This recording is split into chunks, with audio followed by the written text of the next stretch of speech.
Jersey. So today we're going to manage your expectations a little bit. So you've just been hired to work at a grocery store. What a time to be alive. But they didn't tell you anything at all about what's about to happen with you. Right? So when I got hired, they said, okay, you're going to be, based on your resume, you're going to be a merchandiser. Right? I was like, oh, great. Very exciting. And then I ran out because I was so excited that they said yes, even though they were probably more excited because I don't have a criminal record or smoke crack. So that's another story. So anyway, you've been hired, you don't know what to expect. So we're going to walk you through some scenarios about how to be successful in your new grocery store career. I have yet to find a video on YouTube about this, so we're here to make this happen. So what can you do to be successful in your new job at your grocery store? So when I started, I was a grocery clerk. So your grocery department is the biggest department in the entire store. Obviously, there's no frozen items, dairy items, or anything like that. Those are all separate departments. So grocery department, you'll learn the most things from. You're going to learn merchandising, how to pack things out, which is just a different way of saying put things on the shelves. You'll learn how to use the machinery, the forklifts, the hand lifts. You'll learn all about trucks, receiving, all kinds of crazy stuff that you really don't even need to know. But you'll gain the most experience from being in the grocery department because it's the biggest part of the store. The number one thing I could tell you is ask a lot of questions. That was what everybody told me when I first started there. I said, Joe, I don't care if you ask me 100 times. I just care that you ask me, because I guess apparently people don't ask questions there and they fail. So ask a lot of questions. Everybody wants to see you succeed because it helps them succeed and makes their life easier. Number two is I still, to this day, carry a little notebook around with me, and I write down things every day that I learn. This way I can go back into my notes and I can say, oh wait, what was that code I had to put in to the door? Or what's my password for this? Mike told me when I come in the mornings when I'm by myself, I have to go check the bread and pick things up off the floor. That's always very important for some reason when you come in at 7 in the morning. So, and it's early and I forget and my brain doesn't function at that point, I could go look at my book and I could say, oh, this is the process that Mike gave me. So that's always very important to me, as well as becoming an expert at your craft. So, I mean, listen, no matter what you do in life, at least for me, I always just want to be the best. I want to be a professional and I want to be the expert at my craft and whatever it is that I do. So just remember those things. Ask a lot of questions, write down the process so that you can become an expert in your craft. The point of the process is you could turn your brain off in moments of panic, like Thanksgiving or holidays when everybody's going nuts, and just move. And it always works out for some reason, you know. The other thing that I'm going to tell you to manage your own expectations that you don't already know are going to exist is people are going to ask you a lot of questions. And that's what made me nervous in the beginning, thinking, oh, maybe I don't like this because all these helpless people keep asking me where the cranberry sauce and the rice and turkey stuffing is.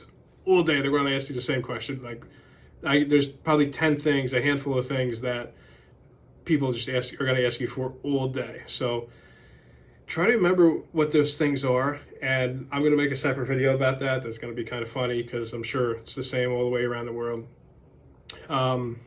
Make a little cheat sheet. Learn, that the store is all categorized. If somebody wants pastina, it's going to be in my store, it's aisle 12 because the giant sign that says pasta is over aisle 12. If somebody says, oh, where's the Rice Krispies? That's cereal. So I would walk them over to the sign that said cereal and say, oh, it's probably in the cereal aisle, sir.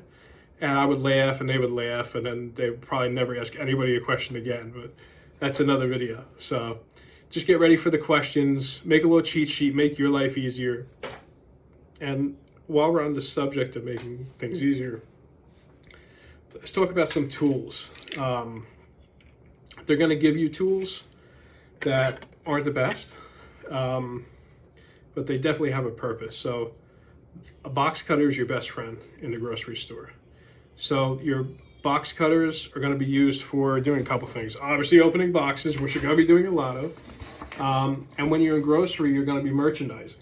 So maybe you're going to do what's called a box cut or a tray cut, where you're going to put this box of whatever it is, cereal on display. So you're just going to cut that lower third, but you're going to cut it on an angle. And we'll do a video on box cutting and tray cutting. But this blade is very thin, so it cuts like butter. But it also gets dull super, super fast. And there's a high chance that you can cut into the product inside the box with that. It takes practice. This is an S5 cutter, and we can make a separate video about this, but I'm going to put a link in the description below because this is your best friend. This also does tray cuts, regular cuts. The blade is adjustable, so you can control the depth that it goes into the box, so you don't cut into your Lucky Charms and they go all over everywhere. So that's pretty cool.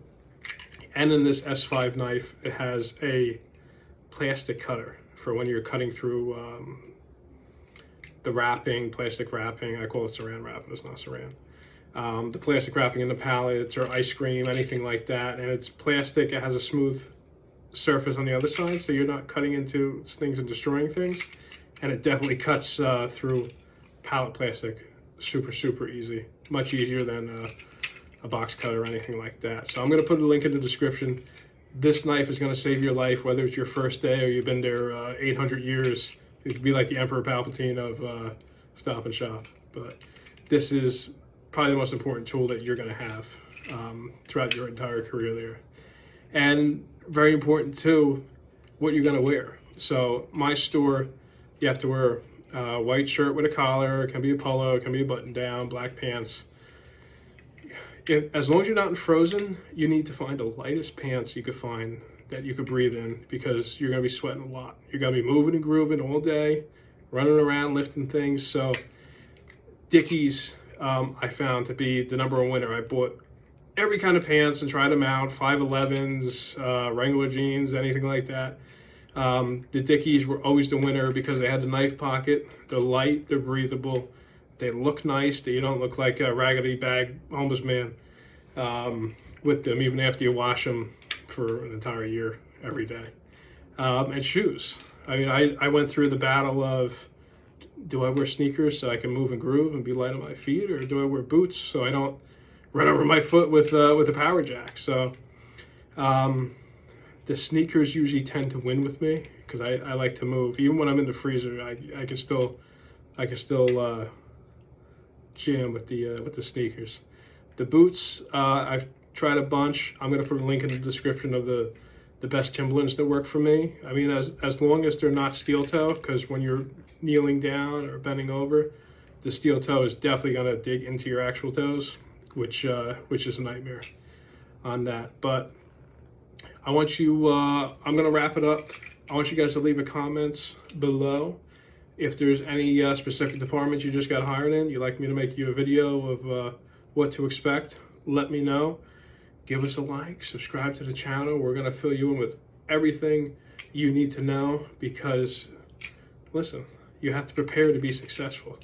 If you don't prepare to be successful, you don't have your battle plan in place, it's chaos, right? You have control chaos and just outright looting, rioting, Wild West chaos. So let's keep you on track. Let's make you successful. And you're preparing yourself by watching these videos. So thank you very much. Grab your knife and let's do this.